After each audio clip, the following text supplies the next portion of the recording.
한 주일 참 잘 오셨습니다. 오늘 본문 말씀을 중심으로 은혜의 유효 기간을 관리하라.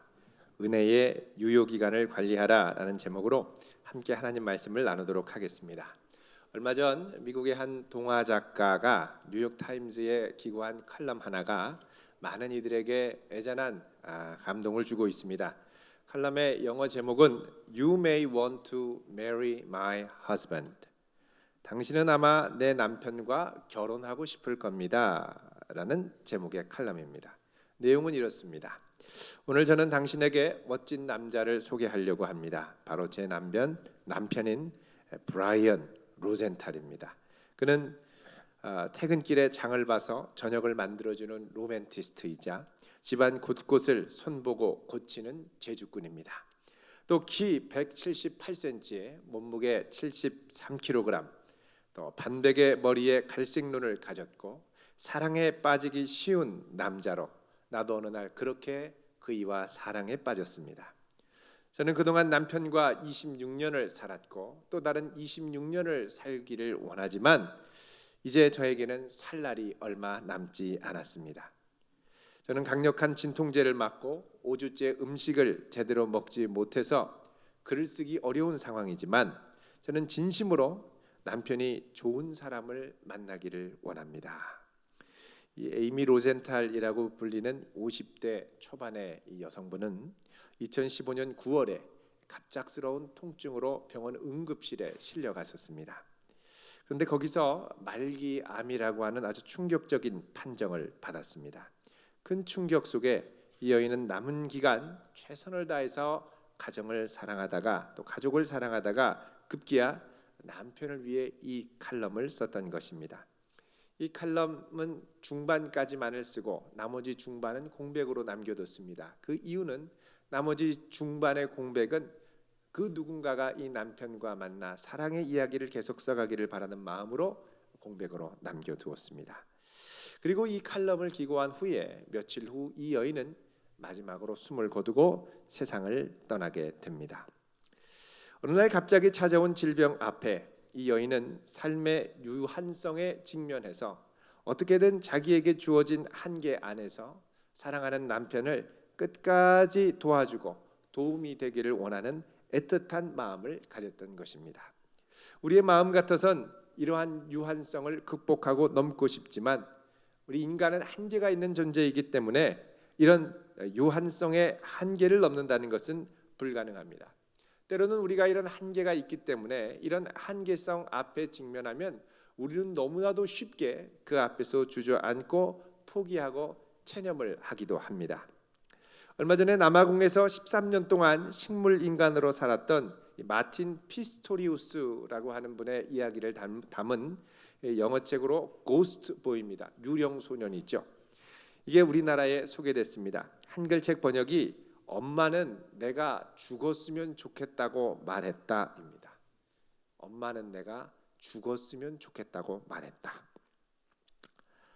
이 주인공이 12살 때 원인 불명의 병으로 돌연 식물인간이 되었다가 4년 만에 기적적으로 의식을 회복합니다. 그런데 의식을 되찾고도 100만 명 중에 1명꼴로 걸린다는 이 감금 증후군, 언락 신드롬이라고 그러죠. 여기에 걸려 가지고 의식은 정상이지만 마치 식물인간처럼 몸을 꼼짝도 할 수 없는 상태로 무려 9년을 지내게 됩니다. 이 9년의 세월을 마치 의식 없는 식물인간처럼 누워 있으면서 그런 엄마가 옆에서 자신을 간호하면서 탄식하며 내뱉었던 충격적인 고백을 듣습니다. 그거는 내가 죽었으면 좋겠어. 이제는 네가 좀 죽어야 해. 여러분, 몸을 움직일 수만 있으면 그냥 죽고 싶었습니다. 그러나 자신은 몸을 꼼짝할 수 없기 때문에 어떻게 할 수가 없었습니다. 그러나 그 와중에 이 버나라고 불리는 한 사려 깊은 간병인이 나타나서 이 소년의 이 얼굴을 보니까 눈동자가 조금씩 움직이는 걸 보고 의식이 있다라는 걸 알아차리고 그에게 희망을 주고 재활을 하도록 해서 극적으로 말은 하지 못하지만 몸이 불편한 상태로 휠체어에 앉아서 움직이면서 자신의 의사 표현을 할 수 있게 됐습니다. 오직 아직 몸이 좀 많이 불편해서 전동 휠체어를 타고 다니지만 이분이 이제는 결혼도 했습니다. 그리고 얼마 전에는 이 테드라고 하는 세계적인 강연 컨퍼런스에 나와서 말을 못하니까 컴퓨터로 타이핑을 친 것을 컴퓨터 음성으로 말을 하는 강연에 나와서 이분이 강연을 해서 많은 분들에게 감동을 주었습니다. 자, 이런 것 보면 우리 인간은 이런저런 모습으로 참 연약하고 유한한 존재입니다. 그러나 성도, 하나님을 의지하고 신뢰하는 성도에게는 이 유한성에서 무한으로, 그리고 연약함에서 강함으로, 또 순간에서 영원으로 우리를 이끌어주는 아주 중요하고 소중한 것이 있습니다. 그건 바로 하나님의 은혜입니다. 연약한 우리가 하나님의 은혜가 아니고는 구원받을 수 없고 또 영원한 생명을 얻을 수도 없습니다. 그리고 이 은혜로 매 순간순간 우리의 한계를 극복하며 이기며 나아갈 수 있는 것입니다. 그런데 이 은혜는 그렇게 강력한 것임에도 불구하고 그 은혜가 우리에게 일단 부어지고 나면 그 은혜가 지속되는 유통기한이 그렇게 길지 않다는 것입니다. 은혜가 부어지면 그 은혜로 자동적으로 10년, 20년 살면 좋겠습니다. 그런데 그 은혜는 10년은커녕 3일을 지나면 사그라들 때가 참 많이 있습니다. 자, 우리 지난주에 봤던 본문을 보면요, 이스라엘 백성들 여러분 보십시오. 놀라운 출애굽을 경험하고 이 홍해를 가르고 나서 얼마나 감격합니까? 그런데 광야에 딱 들어가니까 3일이 지나지 않아서 하나님을 향하여 원망과 불평을 쏟아내기 시작합니다. 이들은 하나님의 은혜를 맛보았음에도 불구하고 이 은혜를 제대로 관리하지 않으면 3일 안에도 잃어버릴 수 있다는 사실을 미처 몰랐던 것 같습니다. 그래서 은혜는 받는 것도 쉽지 않지만 은혜를 잘 받으면 소중하게 간직하고 관리할 수 있어야 한다는 것입니다. 자, 오늘 본문의 말씀은 이스라엘 백성들이 광야에서 마침내 엘림이라고 하는 오아시스에 도착해서 그동안 괴로웠던 이 갈증을 죽이고 다시 쉼을 갖고 그 다음에 마침내 여기서부터 시내산으로 떠나는 여정의 중간에 있었던 일을 기록하고 있습니다. 자, 오늘 말씀 1절 같이 읽습니다. 시작. 이스라엘 자손의 온 회중이 엘림에서 떠나 엘림과 시내산 사이에 있는 신광야에 이르니 애굽에서 나온 후 둘째 달 15일이라. 아멘. 자, 시내산과 엘림 중간에 이르렀습니다. 출애굽한 지 둘째 달 15일이라고 했으니까 한 달 하고 두 번째로 들어가는 달에 15일입니다. 그러니까 출애굽한 이후로 45일이 지났습니다. 그러니까 엘림을 떠날 때, 이 오아시스를 떠날 때는 대략 35일에서 한 40일 정도, 그 정도 아마 있었던 것 같습니다. 자, 이때쯤 되면 이들이 엘림에서 가져왔던 물, 또 애굽에서 가져왔던 양식들이 거의 다 바닥이 났을 때쯤 됐을 것입니다. 자, 아니나 다를까 이스라엘 백성들은 또다시 하나님을 향하여 원망을 쏟아내기 시작합니다. 자, 홍해를 건넌 이후로 두 번째로 쏟아내는 원망입니다. 자, 2절 말씀 읽습니다. 2절 말씀입니다. 시작. 이스라엘 자손 온 회중이 그 광야에서 모세와 아론을 원망하여, 또다시 원망하죠. 두 번째라고 그랬습니다. 은혜를 제대로 관리하지 못할 때 나타나는 대표적인 증상이 뭐냐? 원망입니다. 그게 내가 누군가를 향하여 원망하고 불평하면 지금 내가 은혜를 잘못 관리하고 있구나, 이 은혜가 어디선가 새어나가고 있구나 라는 걸 우리가 직감해야 됩니다. 자, 그렇다면 이들이 했던 원망의 내용이 무엇입니까? 한번 보겠습니다. 3절 시작. 이스라엘 자손이 그들에게 이르되 우리가 애굽 땅에서 고기 가마 곁에 앉아 있던 때와 떡을 배불리 먹던 때에 여호와의 손에 죽었더라면 좋았을 것을 너희가 이 광야로 우리를 인도해내어 이 온 회중이 주려 죽게 하는도다. 아멘. 자, 이들은 광야에서의 삶이 애굽 때와 같지 않다고 원망을 합니다. 그렇다면 이들은 애굽에서 어떻게 살았던 삶을 그리워할까요? 고기 가마 곁에 앉아 고기를 구워 먹었고 또 떡을 배불리 먹을 때가 있었다는 것입니다. 그런데 이들은 광야 여행을 하면서 그동안 가지고 왔던 양식을 아껴 먹느라 제대로 배부르게 실컷 먹어보지도 못했을 뿐만 아니라 고기는 구경도 해보지 못했다는 것입니다. 그나마 가지고 온 양식도 다 떨어져서 이제 굶어 죽게 생겼다고 생각을 하는 것입니다. 애굽에서 차라리 실컷 먹고 배 터지게 먹고 하나님의 손에 죽는 것이 나았지, 이 황량한 광야에 와서 이렇게 지쳐 헤매다가 갖고 온 음식 다 떨어지고 굶어 죽는 것보다는 훨씬 낫다는 것입니다. 자, 이 말은 일면 듣기에 아주 그럴듯한 생각이 들 수도 있습니다만, 요거는 절반의 진실과 절반의 사실이 섞여 있는 그럴듯한 거짓입니다. 사실과 팩트죠. 소설, 픽션이 섞여 있는 걸 팩션이라고 그러죠. 이 팩션이 들어가면 참 그럴듯하게 사람들이 많이 설득이 되고 넘어갑니다. 전에 우리나라의 이 다빈치 코드라는 이 댄 브라운의 소설이 나와가지고 많은 분들이 헷갈려하고 흔들려했죠. 그 소설도 분석해 보면 절반의 진실과 절반의 그 허구, 상상이 결합된 소설입니다. 그러니까 막 정신없이 헤매죠. 자, 얼마 전에 우리나라의 한국 그 언론진흥재단이 그 테스트를 하나 했습니다. 그건 뭐냐면 요즘 우리나라에 아주 이제 골칫거리가 되고 있는 가짜 뉴스, 진짜 뉴스와 가짜 뉴스를 섞어서 6개의 문항을 만들어서 사람들에게 물어봤습니다. 어느 것이 진실이고 어느 것이 거짓입니까? 그랬더니 이걸 쭉 다 보면서 이게 진실이고 이게 거짓입니다, 섞여 있으니까요 헷갈리는데, 그 헷갈리는 동안 이게 진실이고 이게 거짓입니다를 정확하게 분별해낸 응답자가 전체 응답자의 1.8%밖에 되지 않았다는 것입니다. 그러니까 이거 섞어놓으면 헷갈리게 생각할 여지도 많고 하면 나도 모르게 그렇게 생각하고 그 말을 하다 보면 내가 그 말을 믿고 나도 같이 그 논리에 동화돼서 따라갈 가능성이 크다는 것입니다. 자, 여기 이스라엘 백성들 보면 애굽에 있을 때 고기를 먹었던 것 같습니다. 그런데 이들은 이 고기 먹는 걸 그리워한다고 하지만 솔직히 애굽에서 나올 때 고기 문제 때문에 나온 것이 아니었습니다. 사실 이들이 나온 건 너무나도 고통스럽게 자신들을 압박하는 바로의 압제와 탄압 때문에 나왔습니다. 그런데 나와서 이 탄압과 압제가 없는 이 자유로운 상황에 맞부딪히게 되니까 자유로운 거는 너무나도 당연하게 생각되고 그때 먹었던 고기 생각만 나는 것입니다. 자, 그래서 하나님 앞에 부르짖죠. 자, 여러분 출애굽기 2장 23절을 한번 보겠습니다. 출애굽기 2장 23절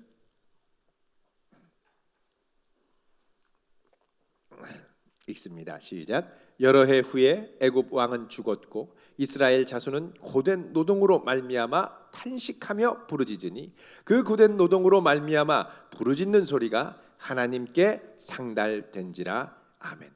자, 여기 보면 이스라엘 자손이 너무나도 힘든 노동 조건으로 하나님 앞에 부르짖으며 탄식했다고 말씀합니다. 절규했습니다. 오직 했으면 그 절규가 어디까지 사무쳤느냐? 하늘, 하나님의 보좌까지 사무쳤다고 말씀합니다. 그러니까 이 정도로 힘들다고 외칠 정도면 너무 힘들어 죽을 지경이라는 것입니다. 그런데 오늘 이 이스라엘 백성들이 애굽에서의 삶을 회상할 때는 뭐라 그러냐? 그 힘든 경험, 그 고통스러운 압제, 강제 노동에 대해서는 전혀 언급하지도 않고 오직 그때 먹었던 고기만이 생각이 나더라는 것입니다. 자, 이런 거 보면 사람이 참 간사합니다. 내가 정말 힘든 것 조금만 충족이 되면 금세 다른 모자란 것들이 생각이 납니다. 자, 이스라엘 백성들이 이렇게 고기 생각이 난 것은 지금 고기를 못 먹고 혹독한 광야라는 곳을 지나고 있기 때문에 그렇습니다. 자, 여러분 추운 겨울에 따뜻한 목욕탕에 담그고 싶으시죠? 요즘엔 별로 생각 안 나실 겁니다. 날이 점점 따뜻해지고 있거든요. 근데 이 추운 겨울에 목욕탕에 가면 곧바로 이 더운 사우나에 탁 들어갑니다. 후끈후끈해지죠. 땀이 뻘뻘 납니다. 그럼 땀 뻘뻘 나면 그 다음에 무슨 생각 나냐면요, 빨리 찬물에 들어가고 싶습니다. 그 찬물에 들어가면 시원하지요. 한 2분 3분만 있어 보십시오. 빨리 뜨거운 사우나에 들어가고 싶습니다. 냉탕에 갔다가 온탕에 갔다가 온탕에 가고 싶으면 냉탕에 가고 싶고, 이게 사람의 마음이라는 것입니다. 그러니까는 그렇게 압제로부터 자유를 갈망해서 자유를 주시니까 이제는 다시 그 압제 속으로 들어가서 고기 먹고 싶은 생각이 들더라는 것입니다. 이럴 때 우리에게 필요한 것이 있습니다. 그건 뭐냐면 이 결핍 가운데 무엇이 더 소중한지를 분별하고 소중한 것을 붙들 수 있는 장기적인 관점이 있어야 한다는 것입니다. 여러분, 우리에게 장기적인 이유가 필요한 까닭이 있습니다. 그건 뭐냐? 대부분 우리에게 중요하게 느껴지는 결핍은 어떻게 느껴지냐면 우리에게는 항상 당장 지금 필요하다고 다급하게 다가온다는 것입니다. 오늘 본문에 나오는 이스라엘의 모습을 보면 마치 에서의 모습을 보는 것 같습니다. 에서가 사냥하고 돌아와서 너무너무 배가 고프죠. 돌아오는데 동생이 팥죽을 씁니다. 야, 그거 나 좀 먹자. 그러자 동생이 뭐라 그럽니까? 형, 장자의 명분을 파십시오. 그러면 줄 수 있습니다. 그때 에서가 고백하는 게 뭐냐? 여러분, 25장 32절을 보면 이렇게 말합니다. 25장 창세기 32절 여기 보면은 이렇게 얘기합니다. 읽어보겠습니다. 시작. 에서가 이르되 내가 죽게 되었으니 이 장자의 명분이 내게 무엇이 유익하리요?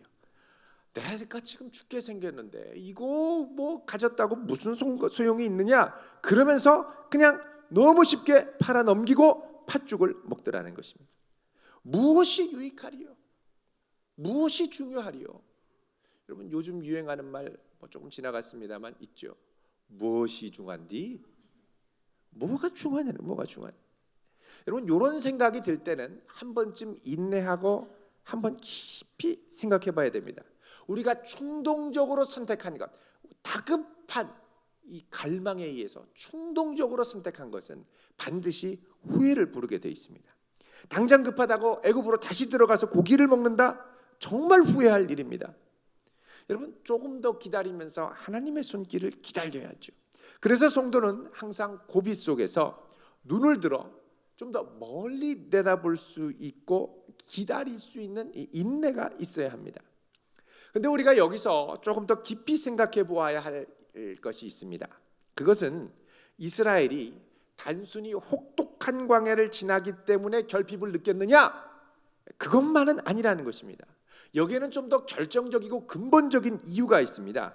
그거는 이들이 광야를 지나면서 마땅히 버려야 할 애굽에서의 생활 방식을 여전히 고수하고 있기 때문에 고통스럽다는 것입니다. 자, 광야에 오면 광야에 걸맞는 삶의 방식이 있는데 이걸 놓지 못하고 제국에서의 삶의 방식으로 살아가려고 하다 보니까 이게 힘들고 짜증나고 원망이 나온다는 것입니다. 자, 그럼 제국에서의 삶의 방식은 뭐냐? 여러분, 제국은요, 곡식 창고가 있습니다. 미리 쌓아둘 수 있습니다. 곡식 창고에 이 양식이 어느 정도 쌓여 있으면 그 다음에 마음에 안심이 됩니다. 곡식 다 떨어져 가면 어떻게 됩니까? 염려합니다. 대책 세우죠. 계획 세웁니다. 떨어지는 것에 압박받습니다. 스트레스 받습니다. 제국의 삶의 방식 아래 있으면 돈만 떨어지면 부부는 싸우게 돼 있습니다. 치열하게 싸웁니다. 돈 달라. 돈 못 준다. 돈 떨어졌다. 어떻게 할래?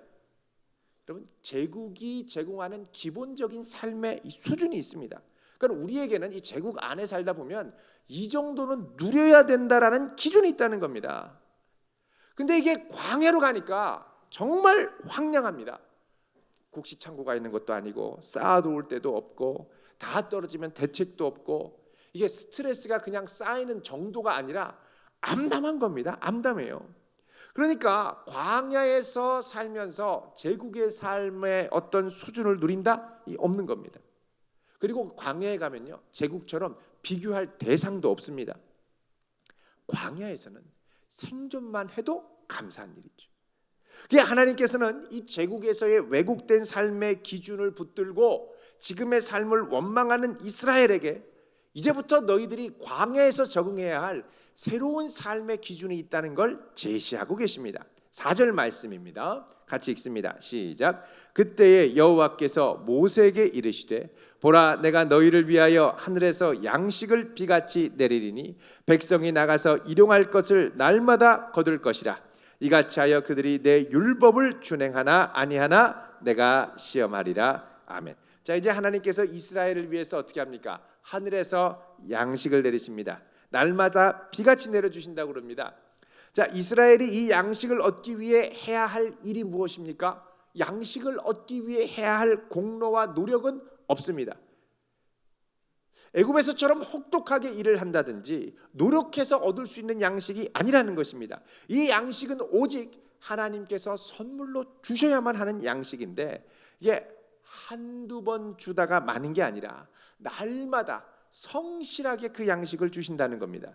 그런데 이 양식을 거두기 위해서 이스라엘 백성들이 지켜야 될 계명이 있는데 그거는 날마다 광야로 가서 날마다 필요한 만큼 거두어 와야 한다는 것입니다. 아니 좀 쌓아뒀다가 2, 3일 다 먹으면 떨어지고 그러면 또 나가서 거두면 안 되냐? 그렇지 않다라는 겁니다. 이 하늘의 양식은 쌓아두는 순간 썩게 됩니다. 그래서 쌓아두려는 생각을 내려놓고 날마다 필요한 만큼 그만큼만 거두어야 한다는 것입니다. 이런 걸 뭐라 그러냐? 일용할 양식이라고 합니다. Daily bread. 주님께서 우리에게 주기도문을 가르쳐 주셨죠. 일용할 양식을 달라고 기도하라고 가르쳤습니다. 그건 뭐냐? 우리가 살아가는 이 세상에서의 삶의 방식을 제국에서의 삶의 방식이 아니라 광야에서의 삶의 방식으로 바꾸어 살아가야 한다는 것입니다. 내 힘과 내 노력과 제국이 제공하는 자원에만 의존하는 게 아니라 날마다 은혜 내려주시고 날마다 우리를 붙들어 주시는 하나님 앞으로 나아가서 살아야 한다는 것입니다. 자, 날마다 양식을 쌓아두는 것이 아니라 날마다 거두러 나가야 되는데 그러기 위해서 필요한 예외적인 경우가 하나가 있습니다. 그건 뭐냐? 안식일 전날에는 안식일을 위해서 평소에 거두던 것의 2배를 쌓아두라고 말씀합니다. 자, 예배드리는 날만을 위해 쌓아두고 나머지는 하지 말아라 말씀하시죠. 자, 이제 이런 삶의 방식 아래서 이스라엘은 내일 일을 염려하거나 걱정하며 살 필요가 없게 됐습니다. 왜요? 내일 양식은 내일 내려주시니까 내일 거두면 됩니다. 내일은 어디서 거둘까? 모레는 어디서 거둬야지? 그 다음날 이 양식이 다 떨어지면 어디서 구해야지? 이런 염려가 없다는 겁니다. 그리고 지금 현재 누가 하늘 양식을 더 많이 거두었는가 비교할 필요가 없습니다. 쟤는 하늘 양식을 3호멜이나 거두고 우리는 한 호멜밖에 거두지 못하고 옆 친구는 반 호멜밖에 못 거두고 염려할 필요가 없습니다. 그저 자기가 필요한 만큼만 거두고 거기에 만족하면 된다는 거예요. 뿐만이 아닙니다. 하나님께서는 이 하늘 양식을 내려줄 뿐만 아니라 그 다음엔 이스라엘 백성이 그토록 그리워하던 고기도 내려주신다고 말씀합니다. 자, 8절 읽겠습니다. 시작. 모세가 또 이르되 여호와께서 저녁에는 너희에게 고기를 주어 먹이시고 아침에는 떡으로 배불리시리니 이는 여호와께서 자기를 향하여 너희가 원망하는 그 말을 들으셨습니다. 우리가 누구냐? 너희의 원망은 우리를 향하여 함이 아니요 여호와를 향하여 함이로다. 아멘. 여기 보면 저녁에는 고기로 아침에는 떡으로 늘 필요한 것을 풍족하게 내려주시는데 여기 보면 뭐라 그러냐? 배부르게 먹이겠다고 그러십니다. 그날 필요한 것을 충분히 주시겠다는 거죠. 그래서 이제 이스라엘 백성들은 제국에서 내 힘과 내 노력으로 살았다면 이제부터 하늘 양식으로 사는 것에 익숙해져야 됩니다. 하늘 양식은 어디에 달렸느냐? 전적으로 하나님께서 일하심에 달려 있습니다. 그렇다면 우리가 이 광야에서 바뀌어야 할 삶의 모두가 있는데 그건 뭐냐? 하늘 양식을 주시는 하나님께 나아가고 그분을 바라보며 예배하는 것이 사는 길이라는 것입니다. 그래서 오늘 말씀 9절에 이렇게 초대하지요. 9절 읽습니다. 시작. 모세가 또 아론에게 이르되 이스라엘 자손의 온 회중에게 말하기를 여호와께 가까이 나아오라. 여호와께서 너희의 원망함을 들으셨느니라 하라. 아멘. 여기 보면 하나님께 가까이 나아오라 합니다. 광야에서는 하나님께 가까이 나아가야 산다는 겁니다. 가까이 나아가니까 어떤 일이 벌어집니까? 10절 중반에 보면 그들이 광야를 바라보니 여호와의 영광이 구름 속에 나타나니라. 하나님의 영광이 그동안 구름 속에 감추어져 있는데 그걸 모르고 그냥 구름이 떠가는 줄만 알았는데 하나님께로 광야에서 가까이 나아가니 그 구름 속에 감추어져 있는 하나님의 영광, 하나님의 섭리, 하나님의 놀라운 역사하심이 보이더라는 것입니다. 그래서 하나님이 말씀하시죠. 광야에 숨겨진 영광에 들어가서 예배하며 살아라. 12절 말씀 읽습니다. 시작. 내가 이스라엘 자손의 원망함을 들었노라. 그들에게 말하여 이르기를 너희가 해질 때에는 고기를 먹고 아침에는 떡으로 배부르리니 내가 여호와 너희의 하나님인 줄 알리라 하라 하시니라. 아멘. 자, 너희들이 이제부터는 아침 저녁으로 나가서 광야에서 일용할 양식을 얻게 될 텐데 이로써 내가 너희의 하나님인 줄 알 것이다. 다른 이민족의 하나님이 아니라 바로 너희의 하나님이라는 걸 알게 될 것이라는 겁니다. 자, 광야에서의 새로운 삶의 방식을 통해 하나님께서는 이제부터 이스라엘이 하나님을 아는 지식으로 자라가기를 원하셨다는 것입니다. 자, 그런데 여기를 읽다 보면 좀 불편한 부분이 있습니다. 그건 뭐냐? 그것은 하나님께서 이스라엘의 원망을 들으셨다는 표현이 계속해서 반복되고 있다는 것입니다. 자, 7절 말씀 보면요. 여호와의 영광을 보리니 이는 여호와께서, 그 뒤에 보면 원망함을 들으셨습니다. 8절도 여호와께서 너희를 배불리시리니 이는 여호와께서 너희가 원망하는 말을 들으셨습니다. 9절도 여호와께 가까이 나오라 너희의 원망함을 들으셨느니라. 12절도 내가 이스라엘 자손의 원망함을 들었노라. 자, 이렇게 이스라엘 자손의 원망이 계속 강조되는 이유가 무엇입니까? 지금 이스라엘은 영적 수준으로 볼 때 이 원망의 수준이 상당히 위험한 수준까지 왔다는 것입니다. 근데 하나님께서는 이런 이스라엘을 민수기 같으면 당장에 벌 주시죠. 근데 여기서는 벌 주시지 않습니다. 왜요? 아직 율법이 없기 때문에 징계의 기준이 없습니다. 율법은 시내산에 도착해야 구체적으로 받죠. 그래서 이 율법을 받고 나서 시내산에서부터는 구체적인 하나님의 징계가 많이 시작이 됩니다. 그런데 지금 이들에게 주어진 최소한의 율법이 있는데 그건 뭐냐? 아침에 나아가 하늘 양식을 거둬오는 겁니다. 주일 전에, 안식일 전에는 2배로 거둬오는 겁니다. 이게 답니다. 그럼에도 하나님께서는 자꾸만 이스라엘의 원망과 불평을 경고하시죠. 왜 그러냐? 너희들이 제국에 살면서 제일 익숙하게 길들여진 양식, 그게 바로 원망 불평이라는 겁니다. 원망 불평은 그만큼 자기의 선명한 기준이 있다는 말이고 그 기준에 도달하지 못할 것에 대한 염려가 있다는 말입니다. 여러분, 우리에게도 원망 불평이 있지 않습니까? 어떤 건지 한번 생각해 보십시오. 내가 지금 원망하고 내가 지금 불평하는 거, 이게 상당 부분은 이 세상 제국에서의 삶의 기준에 볼 때 못하다는 겁니다. 다른 사람에 비교해 볼 때 못하다는 겁니다. 근데 우리는 이 못하다, 없다라고 하는 결핍의 기준을 세상에서 없는 것과 결핍이 아니라 하나님과의 관계에서의 결핍으로 바꿔야 됩니다. 하나님 앞에서의 결핍을 다른 말로 하면 하나님 앞에서 가난한 겁니다. 목마른 겁니다. 줄인 것입니다. 그때 하늘의 것으로 채워지는 놀라운 은혜가 우리에게 있게 될 줄로 믿습니다. 그래서 우리가 이 제국에서 살아가면서 광야를 지나는 우리 인생 가운데 원망, 불평, 염려를 지혜롭게 다스려야 됩니다. 그렇지 않으면 하늘 양식으로 사는 이 스릴과 기쁨과 복을 제대로 누리고 만끽할 수 없습니다. 예수님께서도 이 부분을 아주 깊이 이해하시고 그 당시에 살아가는 성도들에게, 그 당시 예수님 시대에는 로마 제국의 통치 아래 살았죠. 이렇게 말씀을 하십니다. 우리 찾아보겠습니다. 마태복음 6장 25절. 마태복음 6장 25절.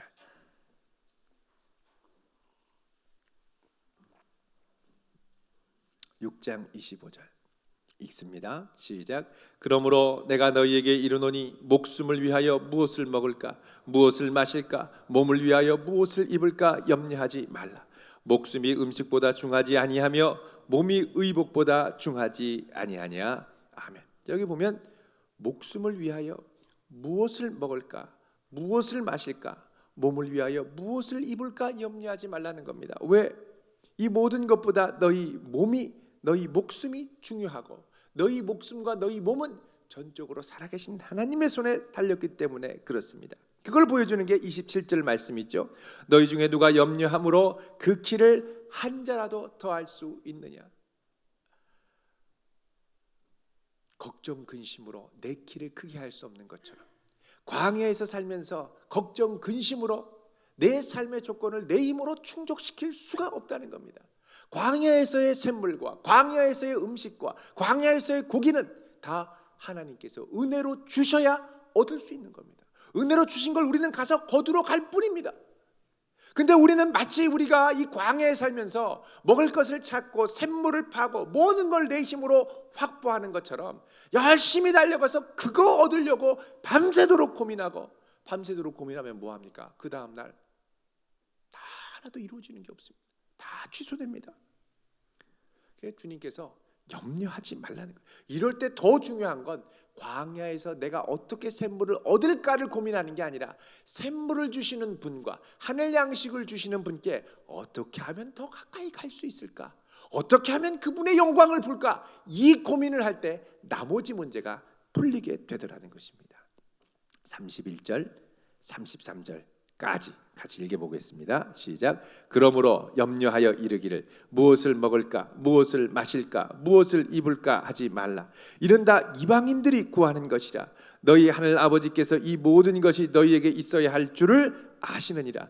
너희는 먼저 그의 나라와 그의 의를 구하라. 그리하면 이 모든 것을 너희에게 더하시리라. 아멘. 무엇을 먹을까 무엇을 마실까 무엇을 입을까, 이게 뭐라고요? 염려라는 겁니다. 염려. 물론 센스는 좀 있어야 될지 모르겠습니다. 무엇을 입을까?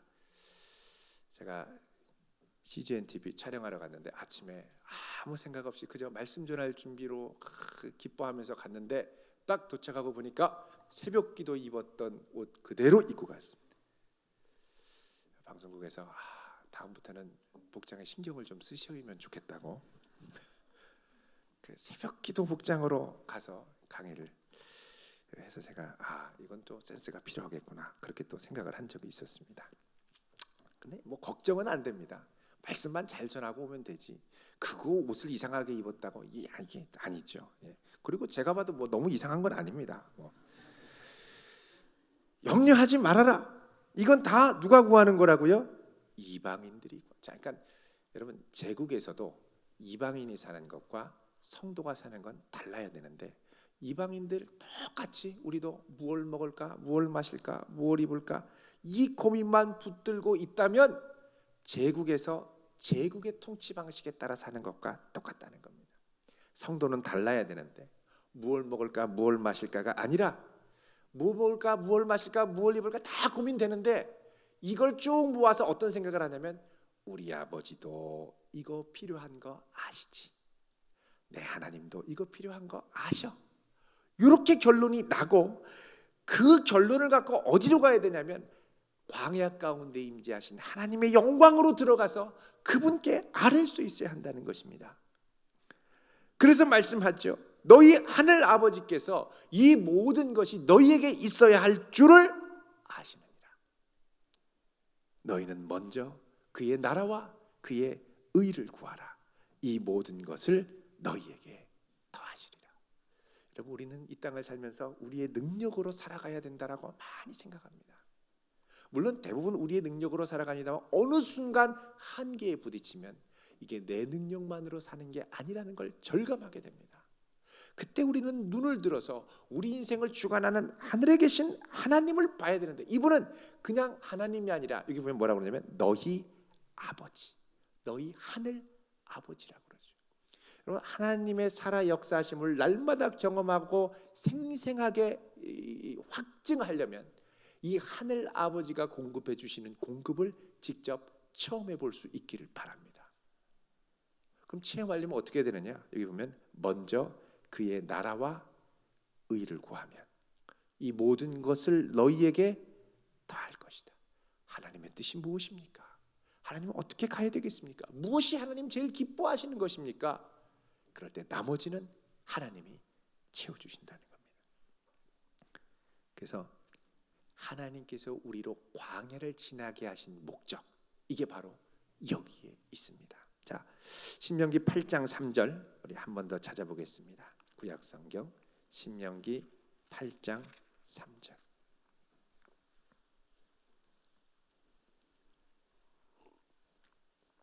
같이 읽습니다. 시작.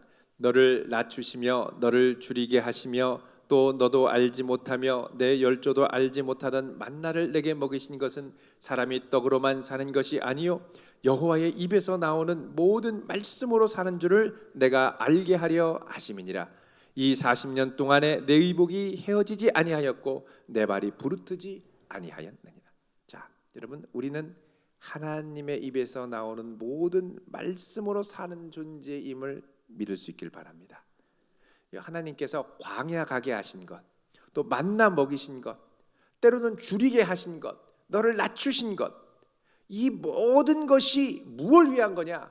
딱 한 가지 목적인데, 사람이 떡으로만 사는 게 아니라 하나님의 입에서 나오는 말씀으로 사는 존재다. 그 사람은 말씀의 존재입니다. 말씀으로 사는 존재입니다. 광야 같은 인생 속에서 제국과는 다른 방식으로 살도록 부름받은 존재라는 겁니다. 여러분, 만약에 우리가 주님의 은혜를 구하고 있으면서도 여전히 제국에서의 익숙한 삶의 방식과 기준을 고수하고 있다면 하나님께서 우리에게 날마다 은혜를 주심에도 불구하고 그 은혜가 우리에게 머무를 수 있는 유효기간은 그렇게 길지 않을 것입니다. 그러면 어떻게 됩니까? 또다시 불평, 원망 쏟아져 나오죠. 그러나 날마다 우리를 붙드시는 주님의 은혜를 붙들고 사모하며 나아간다면 40년 광야 생활을 지나도 의복이 헤어지지 않고 발이 부르트지 않는 안전이 보호되는 역사를 경험하게 될 것입니다. 우리는 아주 특별한 삶의 방식으로 부름받은 사람들입니다. 이 특별한 은혜를 잘 관리할 수 있는 복된 성도 될 수 있기를 주의 이름으로 축원드립니다. 기도하겠습니다. 거룩하신 하나님,